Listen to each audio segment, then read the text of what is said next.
I'm Lawrence Hennick, and I'm currently studying elementary education. And I'm Madison Wilkes, also studying elementary education, and we are in Professor Helbling's children's literature class. For our surf project, we analyzed folk tales and fairy tales to see if and how they have changed over time. First, we wanted to discuss what folk and fairy tales actually are. These tales you have probably heard growing up or in your schools.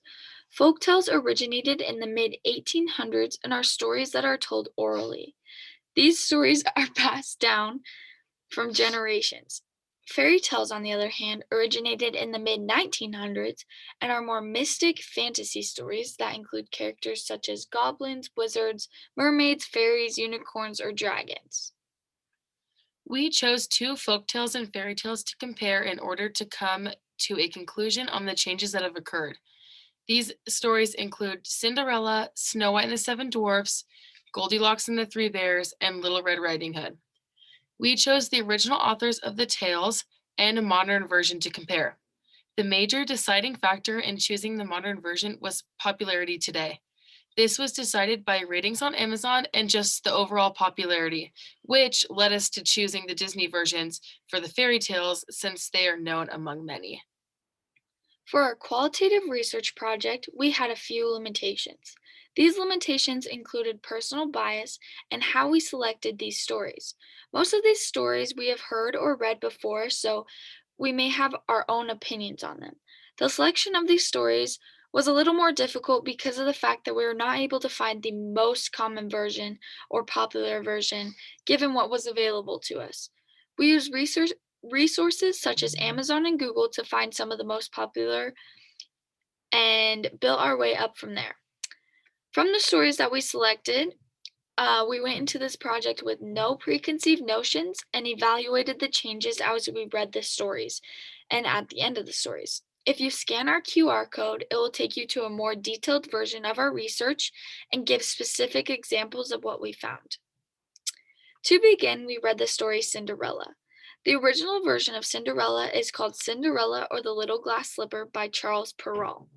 One major aspect in this story was the difficult vocabulary. This vocabulary was a lot more advanced and included the words such as inlaid, bore, haste. As a young individual, it would be harder to understand the story because of the complex language. The second aspect that we noticed was the storyline of the original Cinderella. This story began with her father not dying, and he actually knew of her whereabouts and how she was being treated. Along with this change, the ball was a bit different in this story. The ball was actually 2 days rather than just 1 day. Another aspect that we noticed were the social expectations in this story. Cinderella did not decide to go to the ball because of how she looked. Along with this conclusion, the story also infers the need to be skinny. The story stated these they were so excited they hadn't eaten anything in almost 2 days. From our interpretation, this expresses the need to have a perfect body in order to fit in. Lastly, the moral of the story was included at the very end, which told you the lesson of the story rather than the author trying to convey it. Now, for the more modern version, we chose the book A Little Golden Book Cinderella by Walt Disney. This story had very simple vocabulary and was much easier for younger students to read. The characters in this story were a lot more distinctive and were actually given names. For example, the book told us the names of the stepsisters, and they were a lot more present in this story. They also give us the names of two mice, Jack and Gus, who helped Cinderella. Lastly, this story had no moral at the end. As a reader, you would have to interpret what the lesson was for yourself. The next fairy tale we chose was Snow White. The original version we found was Snow White by the Grimm brothers. Again, this vocabulary was very difficult for younger readers. Another aspect in this story that we noticed was the inclusion of religion. As seen on the screen, you can see at the end of the day, Snow White was going to bed and decided to say a prayer. Um, in stories nowadays, we wouldn't really have religion or prayers in them in order to not offend anyone or go against anyone's beliefs. Another difference was how vulgar this story was. The stepmother wanted to sh- wanted Snow White dead, so she ordered a hitman to take her liver and lung. The hitman could not take her liver and lung because he felt guilty, so the story explained how he took the liver and lung of a young bear. As an adolescent, this is a lot to comprehend and hear in a child's book. In conclusion of the story Snow White is not actually saved by a kiss in this story. In the original, she is saved because the casket is dropped and the piece of apple lodged in her throat falls out. For the more modern version of Snow White, we chose The Little Golden Book, Snow White and the Seven Dwarfs by Walt Disney. This story gave a lot of simpler vocabulary again. The vocabulary in this story was phonic and it was really easy for children to sound out. The evil stepmother in the more modern version only took one time to persuade Snow White to eat the apple, rather than in the original it took her 3 times in order to finally get Snow White. Also, as talked about before in the story, the conclusion of the story of the modern version of Snow White has true love's kiss of how Snow White is saved rather than she is just dropped.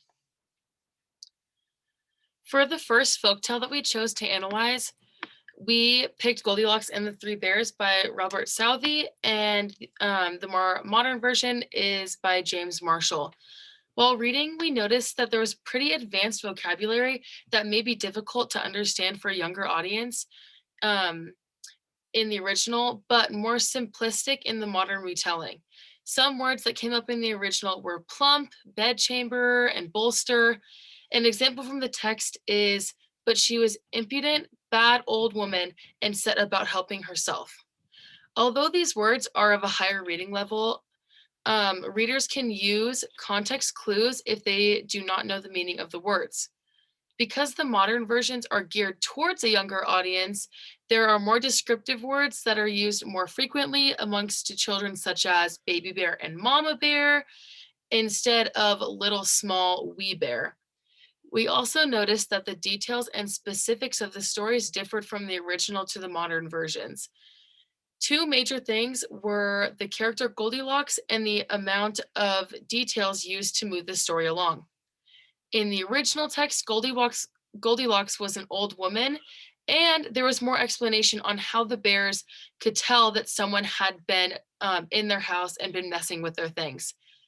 In the modern Goldilocks and the Three Bears, she was a younger girl, and the plot was very simple so that it was straight to the point.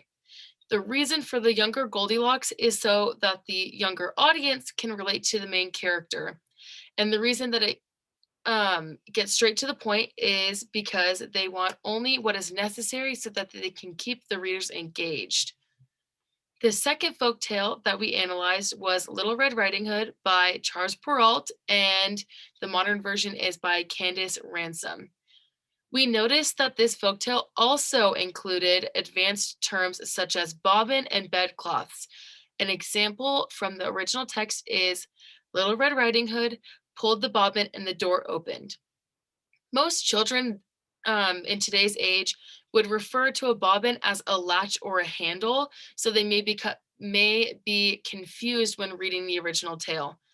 The details and specifics from the original to the modern retelling have major differences as well. In the original, the wolf wanted to race Little Red Riding Hood instead of having her pick flowers for her grandmother. And this is how he is able to beat her to the grandmother's house. The grandmother was also eaten in the story along with Little Red Riding Hood, but in the modern version, the grandmother is shoved into the closet, and when the wolf tries to eat Little Red Riding Hood, he falls out a window, allowing them both to survive. These changes occurred because today's society does not want children to be reading such violent and vulgar tales or stories. And like the fairy tale originals, but unlike the modern tellings, a moral is provided at the end of the modern version of Little Red Riding Hood. So, after reading all of those stories, we found some main results. The main results that we found were changes in vocabulary, societal norms, and descriptive details. The vocabulary was made to be more simplistic because of the change in intended audience. It allows allows the readers to use context clues in case they are unfamiliar with certain words. There are also more common and shorter words used that children understand from a young age. Because of the changes in society norms, the plot line changes as well. The plots are less detailed, have happy endings, and are not as violent and vulgar. These stories are originally written to give lessons and morals, but they are used mostly as entertainment for little ones. Society and cultures have changed in many ways, and this is why stories have become accustomed to them. Many things have changed from when these stories were written until now. There are many reasons for these changes, but the main one we suspected is how society has changed. As Lauren mentioned above, before many aspects of the stories have changed to fit younger readers. When these stories were first written, the children were less sheltered and able to experience more much earlier in life. These stories still, however, teach the same value and are great entertainment. Thank you for listening to our surf project.